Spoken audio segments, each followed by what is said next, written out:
Bon allez, salut tout le monde, on attaque une nouvelle semaine. Donc cette fois-ci, on attaque la semaine, on fauche une luzerne.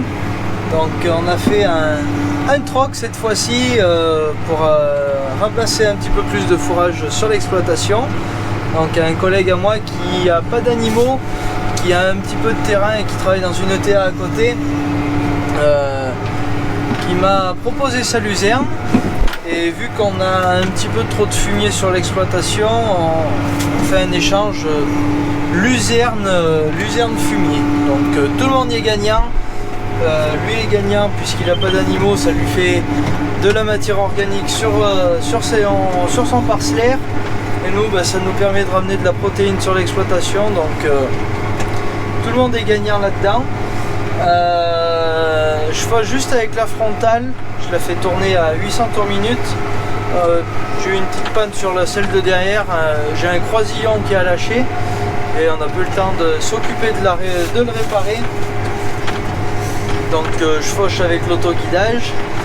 Donc ça permet nous de ramener de la bouffe sur l'exploitation, surtout cette année où on est un petit peu ric-rac niveau parcellaire.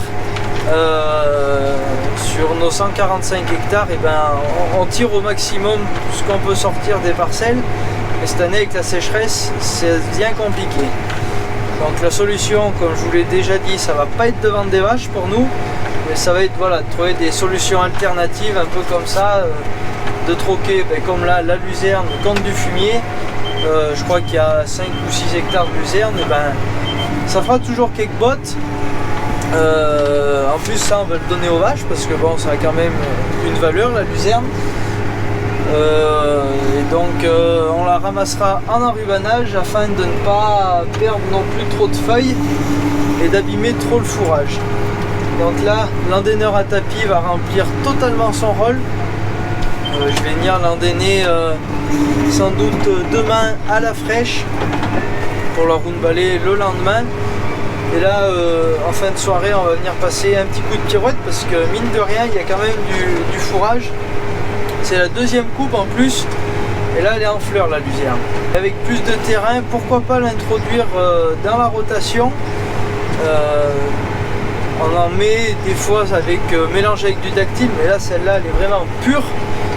Et je pense niveau qualité, ça doit pas être mal. Bon, allez, j'ai pas pris le drone, désolé. Je vous filmerai de toute façon au drone quand je viendrai endéner sûrement. Et puis voilà, allez, on fauche tout ça et puis après je sais pas encore ce qu'on attaquera. Il y a de la paille à ramasser cette semaine, sans doute la poursuite des moissons. Hier lundi était annoncé de la pluie, bien sûr il n'a pas plu. Donc toujours au même point, toujours au même stade, on cherche du maïs à l'heure où je vous parle. À voir d'ici la fin de semaine où ça en est. Allez, je fauche tout ça et on retourne à la ferme.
Bon, il y a mon oncle qui vient d'arriver avec la pirouette. Bon, à mon allure, à mon avis, ça sera vite sec. Je pense que ça se fera finalement demain soir. Donc affaire à suivre. Bon allez, moi je vais repartir à fixe. J'ai un trèfle à faucher et 2-3 bricoles de régras. Il y a vraiment du bagage.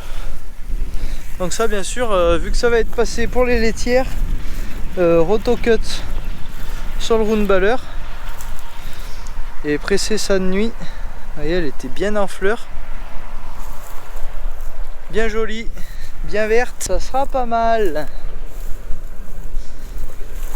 Là-bas, il y a un Fend avec un combi pack classe qui presse de la paille.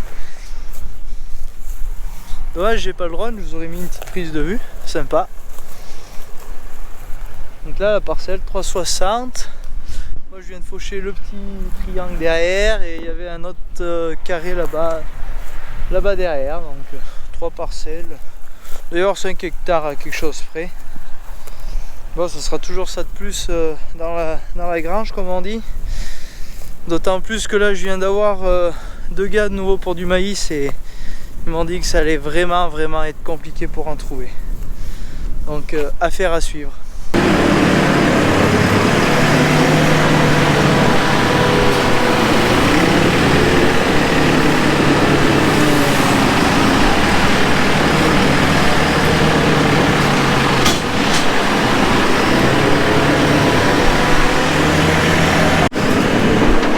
Bon allez, pour finir la journée, donc vous avez vu, on a fauché, pirouetté, on a été traire. Et là il y a Erwan qui a ramassé des bottes toute la journée. Et mon père, c'est lui qui a le plan pour empiler les bottes là, dans la grange alors. C'est lui qui le fait là ça. Donc là pour situer un peu, c'est l'ancien bâtiment de mon grand-père. Donc avant il y avait une écurie en dessous. Et là on voit il y avait les poutres. Donc au-dessus tu vois il y avait un plancher. On mettait du foin et après on faisait tout passer. Je me rappelle, j'étais pas bien grand quand c'était comme ça. Et du coup, vu qu'on avait augmenté en troupeau et tout, on avait fait des extensions de bâtiments en bas. Et là, ce bâtiment, pour le réaménager, on avait cassé le plancher. Et du coup, vous voyez, il en rentre quand même pas mal dedans. Donc c'est mon père qui fait ça. Là, on avait ouvert une porte. Il n'y avait pas de porte avant. Donc c'est mon père qui fait ça, c'est lui qui a le plan pour ranger les bottes. L'objectif c'est d'en mettre le plus possible pour éviter de faire des grosses paillères dehors, des grosses meules. Donc il y a Erwan qui fait les plateaux avec le case. Et mon père il décharge lui. Et on tourne à 2 plateaux comme ça. Donc là c'est de la paille qu'on a acheté, celle-ci. Qu'on a acheté à Sainte-Eugénie-de-Villeneuve, hein, sur le 2e site. Donc c'est un voisin qui nous la réserve d'année en année. Ça va pas mal comme ça. Donc là il y a de la paille, de blé et de critical. Et donc vous voyez la difficulté, la largeur, la hauteur, les fermes, les linteaux, les angles. Donc c'est pour ça aussi qu'on travaille tout en botte ronde et pas en botte carré pour éviter de perdre de la place, parce qu'en botte carré là-dedans c'est niette. Et quand on achète des fois un camion ou 2, t'as vidé le camion, t'as la grange qui est pleine et t'en as la moitié que c'est plein de vide. Ah, il restait une place en haut, du coup il va essayer de la mettre, mais ça va être dangereux.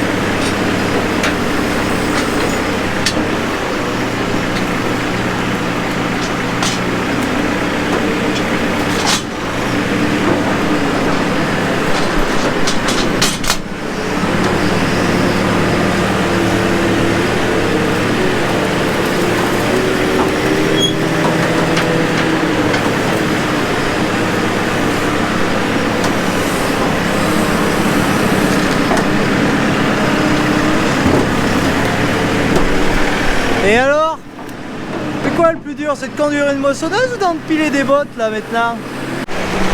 Alors ce soir, pour clôturer la journée, on va faire les forces basques. Et Erwan il va bien les bottes en les portant.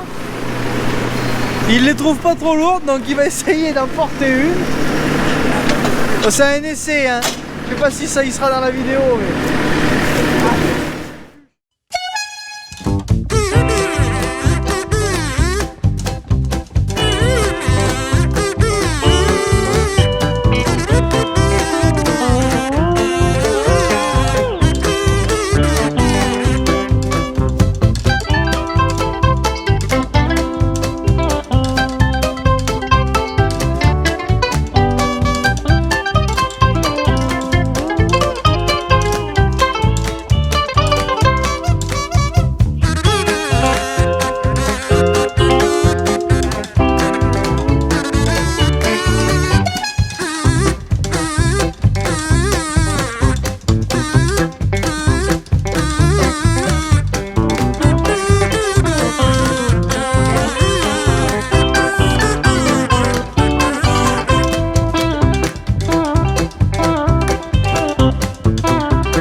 C'était facile.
Bon, du coup on se retrouve au pressage avec l'action cette fois-ci pour changer un petit peu, vu que ce soir je vais endainer avec l'Arion pour l'endaineur à tapis. Bon, j'ai le petit frère de ma copine qui est venu passer 2-3 jours à la ferme. Ça change des brudeurs, Timéo? Ça te plaît? C'est un vrai là, hein? Oui, j'aime. Ça te plaît? Ça rigole pas là, hein? Donc comme vous le voyez, il n'y a rien, archi rien. C'est vraiment pour nettoyer.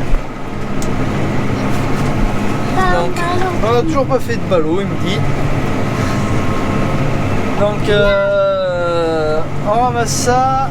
Je pense qu'on fera une demi-botte hectare, si tout se passe bien. Donc on bottelle ça avant traire et après on monte traire. Et après on ira faire la luzerne à la fraîche, espérant que ça fasse des bottes, remonter un peu le moral parce que là c'est un petit peu décevant quand même. Je crois que le peu qui rentre ça ressort presque aussi vite du round baller.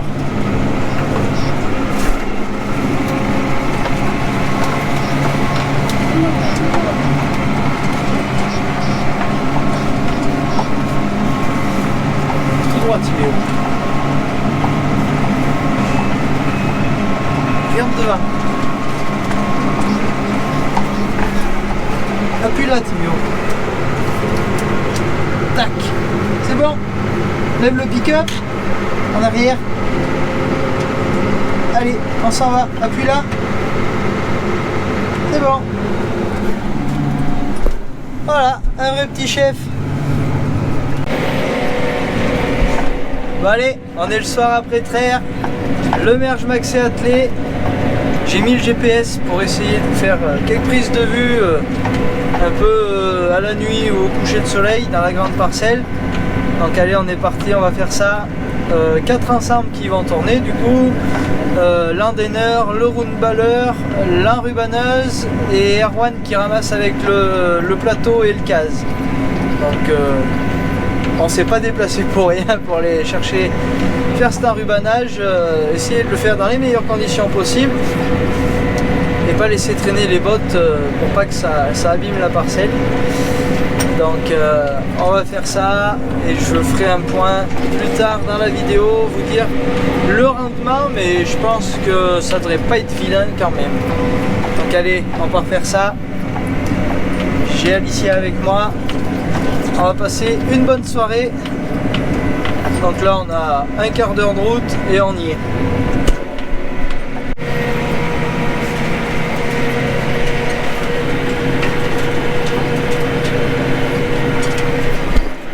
Bon et là je peux vous assurer les gars, ça fait du super bon travail dans la luzerne. Je travaille en andin central, je l'ai ouvert juste de allez, un petit mètre et ça évite que ça fasse trop de paquets pour le roundballer parce qu'on la coupe au rotocut et quand je faisais un andin latéral ça avait tendance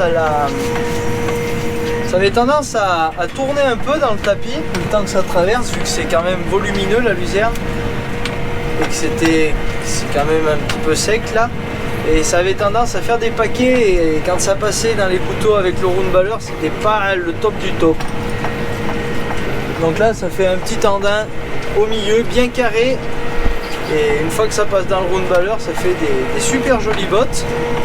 Donc je viens de mettre le GPS en route, ça marche bien. Après au début il a fallu que je fasse 2-3 petits réglages avec les patins dessous parce que ça avait tendance à gratter un petit peu, à lever des pierres pour pas trop abîmer non plus les couteaux du roundballer. J'avais relevé un petit peu, après ça a en laissé. Et là j'ai trouvé le bon réglage donc je suis bien content de moi. Donc ça va aller assez vite. Donc là je l'ai réglé pour 8,30 m. Je peux l'ouvrir jusqu'à 8,50 m, 9,50 m celui-là. Quand il est refermé, du coup, ça fait 7,50 m. Donc allez, on va endainer ça en vitesse. On pourra en faire toute la nuit tellement que ça va bien. Et donc le gros avantage là dans la luzerne, c'est de soulever juste le fourrage, le mettre sur le tapis et le mettre en andin. Il n'est pas raclé au sol comme un endaineur à rotor où ça détériore quand même pas mal la plante et on perd pas mal de feuilles. Donc c'est plutôt agréable à faire. Voilà, allez, j'essaye de vous faire quelques prises de vue au drone et j'aurai plus de place sur la GoPro, donc on fera une conclusion à tout ça demain.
Bon, c'est la course partout. Je viens de finir de rentrer tous mes big bags de semences. Je voulais à tout prix le faire ce soir parce que demain ils annoncent de la pluie. Enfin bon, ils annoncent de la pluie, je pense 5 grands mots. Donc Pascal a fini de remplir la remorque jaune. Il est 9h30 je crois. Donc il a fini de remplir la remorque jaune. Je vais lui amener la remorque noire. Et pour le moment il dit que ça a l'air de faire. On peut continuer, donc tant que ça peut tourner, on va tourner. Donc après il faudra que j'aille finir de les bâcher, mes sacs.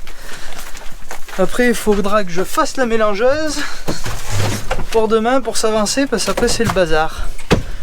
Allez, on va aller chercher ce qui reste dans la moissonneuse. Et puis on va déplacer la machine. Il y a de quoi s'occuper encore.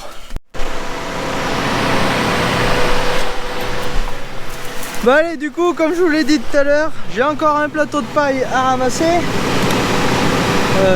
Il est chargé depuis longtemps, en plus il est chargé depuis hier soir. Donc hier, je sais pas si je vous l'ai redit dans la journée, on a ramassé la luzerne du coup, et Erwan a ramassé toutes les bottes. Et pour me gagner du temps pour aujourd'hui, j'avais déchargé les deux plateaux. Et entre le temps qu'Erwan était allé chercher le deuxième plateau, j'étais venu chercher un plateau de paille. J'avais pas les phares, du coup j'avais pas pu le ramener à la ferme. Donc là je suis venu les chercher avec les phares aimantés, ça va pas mal, les phares sans fil. Quand on se promène dans la nuit, c'est bien pratique des fois.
Bon, je me suis trouvé pas trop mauvais ce soir, dire qu'il est 23h, que la fatigue commence à se faire sentir.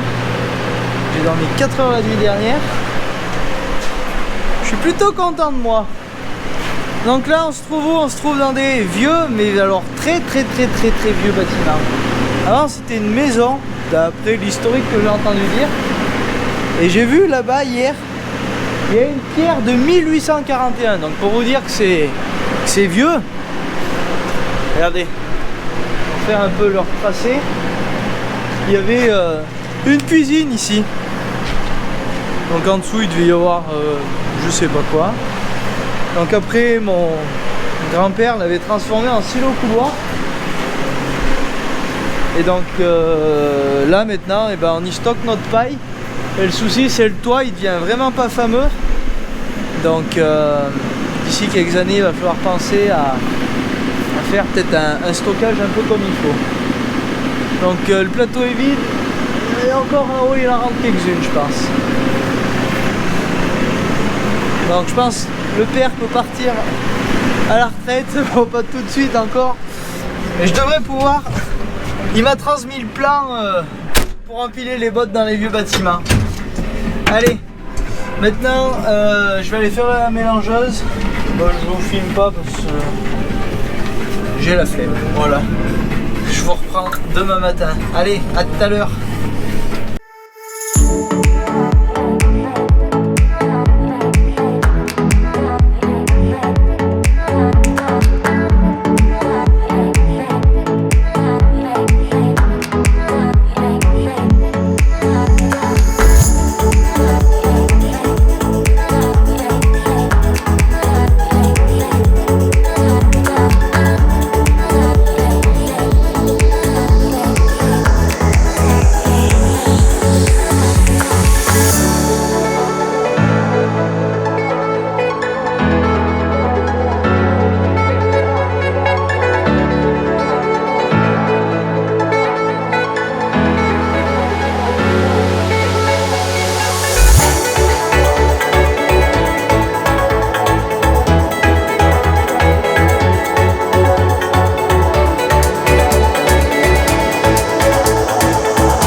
Voilà, on est samedi, fin de soirée. Donc, c'était la partie 2 du coup des moissons. Et là, on vide dans le stockage que je vous ai montré hier après-midi. Donc, vous l'aurez compris, tout le grain qui est produit sur la ferme est du coup auto-consommé. Donc là, on vide la dernière remorque, il est 10h moins 20, ça fait plus pour moissonner. Il restera du coup que 3 parcelles. Donc on fera ça la semaine prochaine. Je suis avec le père. Donc la rallonge aussi sur la remorque, ça va vraiment bien. Il n'y a pas besoin de mettre de cale et tout sur la remorque. Parce que quand on vide avec la gentille ou avec la robuste, il faut mettre des cales, c'est un peu le schmilblick pour monter. Et donc après, ben, pour le déstockage, eh ben, on met des vis dans les cellules et on remplit au godet et on vide dans la remorque. C'est pas ce qu'il y a de plus pratique, mais c'est des vieux bâtiments, ça a permis de les rajeunir un peu, de leur redonner une fonction et ça fait notre grain qui est stocké au sec et qui nous coûte rien. Voilà un petit peu. Bah allez, moi je vous donne rendez-vous la semaine prochaine pour la partie 3 des moissons, de la paille au programme et je pense déjà on sera pas mal. et on espère avoir de la pluie. Parce que là, je vous referai un point la semaine prochaine, sécheresse, mais ça devient vraiment très grave. Surtout pour nous, pour le maïs. Et je crois que je vais vous faire une vidéo pour répondre un peu à tous les commentaires sur la vidéo où je parlais des maïs et de la sécheresse, parce que je vois passer de tout et du n'importe quoi, et je pensais pas que les gens pouvaient être aussi méchants. Il y en a de rabaisser le monde agricole à l'intérieur du monde agricole, et je trouve ça vraiment dommage, parce qu'on est là à vouloir expliquer notre métier au grand public, et quand je vois déjà qu'il n'y en a pas la moitié qui comprennent dans le monde agricole pourquoi on fait comme ça, pourquoi on est obligé de faire des couverts, pourquoi on est obligé de faire des cultures pressées d'un maïs, parce qu'on n'a pas assez de surface, je me dis il y a du travail encore pour expliquer ce qu'on fait. Mais c'est pas facile, mais on y arrivera avec le temps. Et merci bien sûr à tous ceux qui laissent des bons commentaires. Je les lis tous, j'ai pas le temps de répondre en ce moment. Ça fait quelque temps que je réponds plus trop aux commentaires, mais vous inquiétez pas, je les lis tous. Personne n'est mis de côté. Allez, moi je vous souhaite à tous une bonne fin de journée, une bonne fin de semaine au moment où vous regardez la vidéo. Et moi je vous dis à la semaine prochaine. Allez, ciao!